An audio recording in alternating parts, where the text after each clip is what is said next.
எறும்புகள் வந்து சாப்பிடும், பூச்சிகள் வந்து சாப்பிடும். அப்படியாவது ஒரு நல்ல காரியம் செய்தோமேன்ற ஒரு புண்ணியம் வந்து சேரும். அரிசி மாவை விட்டுட்டு சுண்ணாம்பு மாவில் போட்டீங்கன்னா வீட்டில் கடன் தான் சேரும்னு எழுதி வச்சிருக்கிறாங்க. அதான் இடம் கோலம் இட அறிந்திடுவீர்பார் இடம் உன்னை சுண்ணத்தால் இடிச்சிடாது இச்சடியில் நீ செய்யும் தவிரப்பா சொத்திடாமல் கடன்காரன் தட்டுவான் இல்லத்தை பாரு என்ன தானா வீட்டில் வந்து கடன்காரன் தட்டுவான். நமக்கு கடன் பிரச்சனை சொல்ற காரணம் நம்மளே தான். வெளியில இருந்து எவ்வளவு புதுசா வந்து துட்டா வாங்கி பஜார் பண்ணல. அது ஒவ்வொருத்தரும் நம்ம யோசிக்கணும்.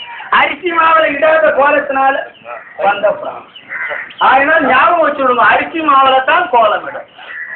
பொடி பண்ணி வச்சு இடம். இந்த காலத்துல உலக்க பாக்குறது ஆச்சரியமா இருக்குது, உரல் பாக்குறது ஆச்சரியமா இருக்குது, எல்லாருமே கிரைண்டர்னு போயிடுது. அந்த மாதிரிலாம் நினைக்காதீங்க, பொடி பண்ணி போடுங்க, அதுதான் புண்ணியம். கடன் வராம இருக்குன்னா செய்யுங்க.